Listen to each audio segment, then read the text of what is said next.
यह कहानी है एक बूढ़े मजबूर पिता की। एक गांव में एक आदमी रहता था जो बहुत बूढ़ा हो चुका था, जिस वजह से उसे कम दिखाई देता था और बहुत कमज़ोर हो गया था।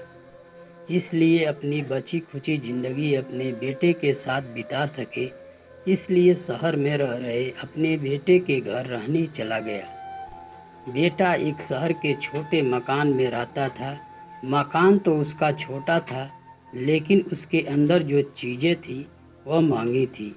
उस मकान में बेटा अपनी पत्नी और उनका एक 5 साल का बच्चा या छोटा सा परिवार साथ मिलकर रहता था।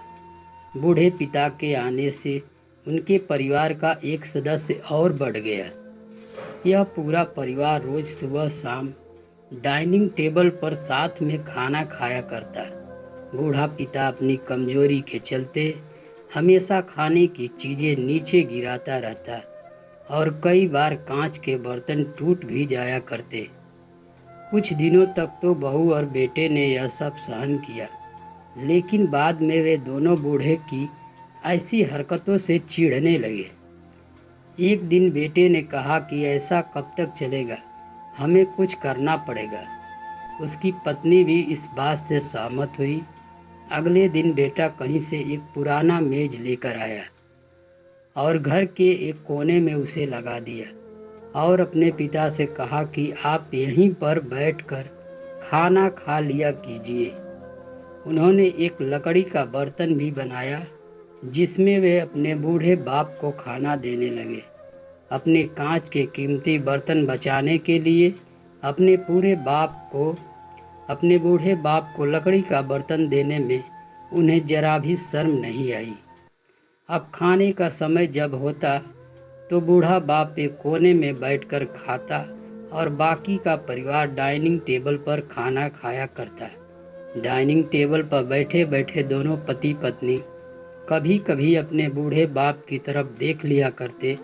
बूढ़े बाप की आंखों में उन्हें आंसू भी नजर आते, मगर उन पर जैसे कोई असर ही नहीं होता। बूढ़े का पोता भी यह नज़ारा हमेशा देखता और वह अपने में ही खोया रहता।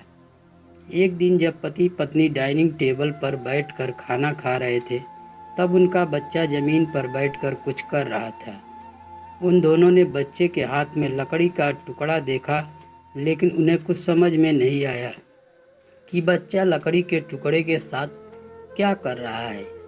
जब बच्चे के पिता ने उससे पूछा कि बेटा आओ खाना खा लो, तुम नीचे बैठकर क्या कर रहे हो, तब बच्चे ने भोलेपन से कहा, अरे मम्मी पापा, मैं आप दोनों के लिए लकड़ी का बर्तन बना रहा हूँ, ताकि आप लोगों को जब आप बूढ़े हो जाओ तो इसमें आपको मैं खाना दे सकूँ। अपने नादान बेटे द्वारा की गई यह सहज बात दोनों के दिल में तीर की तरह उतर गई। दोनों एक दूसरे का चेहरा निहारने लगे। बिना कुछ कहे ही दोनों की आंखों में पानी आ गया और उन्हें अपने भविष्य की किताब अपने आप के सामने खुलती हुई नजर आई। उन्हें समझने में ज़्यादा देर नहीं लगी कि अब उन्हें आगे क्या करना पड़ेगा। अगले दिन कमरे के कोने से वह पुराना मेज हटा गया और अब बूढ़ा पिता और बाकी का परिवार साथ में मिलकर फिर से खाना खाने लगे। बूढ़े की कमजोरी की वजह से हो रही गलतियां भी अब किसी को नहीं चिढ़ाती थी। दोस्तों, यह कहानी हमें बताती है, हर वह पत्ता जो आज हरा है वह कल सूखेगा और डाली से नीचे भी गिरेगा।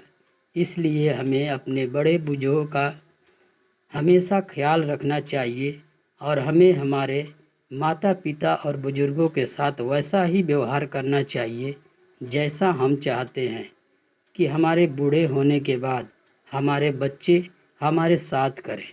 अगर यह कहानी आपको थोड़ी भी अच्छा लगी हो तो उसे लाइक कर दें और नए हैं तो चैनल को सब्सक्राइब कर लें और अपने परिवार के अन्य सदस्यों को ज़्यादा से ज़्यादा शेयर करें।